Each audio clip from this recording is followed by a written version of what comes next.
Crime news. मालती अपने पड़ोसी जग्गू और मग्गू दोनों भाइयों के साथ अवैध संबंध बना रही थी। तभी उसका ससुर आ जाता है और देख लेता है।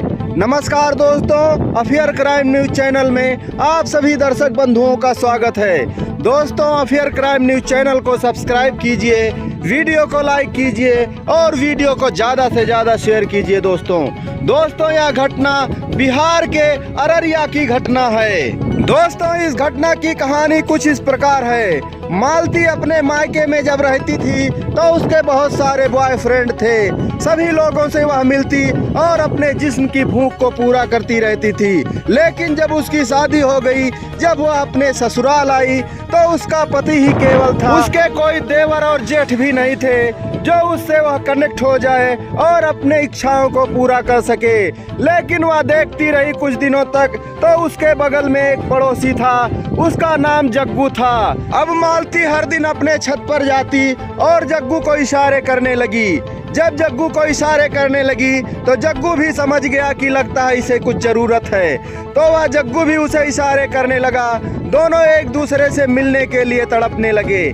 जब दोनों एक दूसरे से मिलने के लिए तड़पने लगे तो मालती ने उसे अपना नंबर दे दिया और नंबर दे दिया तो जग्गू उससे बात करने लगा। जग्गू से बात करने लगा तो वह बोली कि तुम मेरे घर में आ जाओ। उधर जग्गू का भाई मग्गू भी मालती को छुप छुप के देख रहा था। एक दिन वह भी मालती को इशारा करने लगा तो मालती सोचने लगी कि लगता है काम बन गया, अब दो लोगों से मिलने का मौका मिलेगा। वह भी इशारा करने लगी मग्गू को। मग्गू को भी उसने अपना नंबर दे दिया और दोनों भाइयों से बात करने लगी। एक दिन की बात है, मालती ने अपने पूरे परिवार को खाने में नींद की गोली खिला दी और जग्गू को फोन किया कि दरवाजा खुला है, तुम अंदर आ जाओ। जग्गू अंदर आ गया और उसके बेडरूम में जाकर उसके साथ अवैध संबंध बनाने लगा। जब अवैध संबंध बनाने लगा तो मालती की इच्छाओं को वह पूर्ण नहीं कर पाया। तो मालती ने कहा, मैं तुम्हारे छोटे भाई मग्गू को बुला लेती हूँ। तो जग्गू मालती से कहने लगा, वह तुम्हारे बारे में जानता है क्या? तो मालती कहने लगी, उससे भी मेरी बात होती है, वह आ जाएगा और तुम दोनों भाई मिल करके मेरे खेत की सिंचाई कर दो, जिससे मेरा मन हरा भरा हो जाए। और वह उसके भाई मग्गू को फोन करती है। मग्गू आ जाता है तो अपने बड़े भाई को जग्गू को देखता है तो वह शर्मा जाता है। वह कहती है, शर्माओ नहीं, मैंने तुम्हारे भाई को बता दिया है, तुम चिंता मत करो। और दोनों भाई जग्गू और मग्गू मिल करके उसके सूखे हुए खेत की सिंचाई करने लगते हैं। जब उसका खेत सींच जाता है तो दोनों भाई अपने अपने घर चले जाते हैं। अब हर दिन दोनों भाई उसके सूखे हुए खेत की सिंचाई किया करते हैं। दोनों भाई साथ साथ मिलकर सिंचाई करते हैं। ऐसा कई महीनों तक चलता रहता है। तो मालती के घर वाले सोचते हैं, खाना खाने के बाद में तुरंत नींद क्यों आ जाती है? सारी सारी रात सोते रहते हैं, रात में नींद भी नहीं खुलती है। तो एक दिन उसका ससुर सोचता है, मालती का ससुर सोचता है, आज मैं खाना नहीं खाऊंगा। और मालती उसे खाना देने के लिए जाती है तो वह कहता है, बहू खाना रख दो, अभी मैं नहीं खाऊंगा, थोड़ी देर बाद खा लूंगा। मालती उसे खाना देकर चली आती है और उसका ससुर खाना को चारपाई के नीचे रख देता है और लेट जाता है। उसे नींद नहीं आती है, वह समझता है खाने में कुछ जरूर मिला रहता है। पूरे परिवार के लोग खाना खाकर सो रहे थे मगर उसका ससुर जाग रहा था। और जैसे ही 2 घंटे बीते तभी जग्गू और मग्गू दोनों भाई उसके पड़ोसी उसके घर में आ गए। और जब उसके घर में आए तो वह बुढ़ा देख रहा था। दोनों भाई जग्गू और मग्गू मालती के रूम में चले गए और दरवाजा बंद कर लिए। बुढ़ा अपने बिस्तर से उठा और मालती के दरवाजे के पास जा पहुंचा।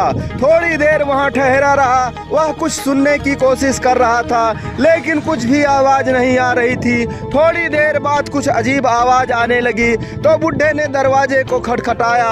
और जैसे ही दरवाजा खटखटाया तो मालती डर गई और सोचने लगी, लगता है बुढ़े ने खाना नहीं खाया। और वह जग्गू और मग्गू को कहने लगी, अब मैं क्या करूं? तो जग्गू मग्गू ने कहा, दरवाजा खोलो, हम लोग जल्दी से निकल कर भाग जाएंगे।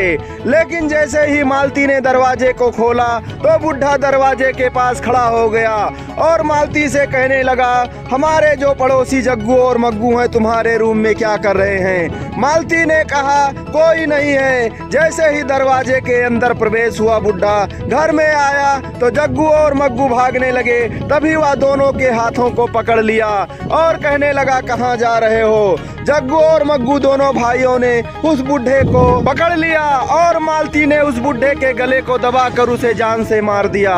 जब वह मर गया तो दोनों भाई जग्गू और मग्गू अपने घर भाग गए। जब सुबह हुई तो मालती के घर वाले जाग गए और मालती भी जाग गई। मालती रोने लगी, कहने लगी, ससुर जी एक्सपायर हो गए हैं। और उसके घर वाले भी आकर देखे तो वह मरे पड़े हुए थे, लेकिन वह मालती के रूम में पड़े हुए थे। तो सभी लोगों को शक होने लगा कि यह बुढ़ा यहाँ कैसे आ गया। फिर मालती की सास अपने बेटे मालती के पति के पास फोन लगाती है और कहती है, बेटा तुम्हारे पिताजी एक्सपायर हो गए हैं। उसका पति प्रदेश में था, वह मानो उसके ऊपर पहाड़ टूट पड़ा हो और वह सोचने लगा, अब मैं क्या करूं। फिर वह अपने माँ से कहने लगा, मैं इतना जल्दी पहुंच नहीं पाऊंगा, कैसे पिताजी एक्सपायर हो गए। तो वह कहने लगी, तुम्हारे पत्नी के घर में ही कुछ हुआ है, लगता है इनको किसी ने मार दिया है। तो वह कहने लगा, पुलिस को फोन लगाओ और पुलिस इस मामले की जांच करेगी।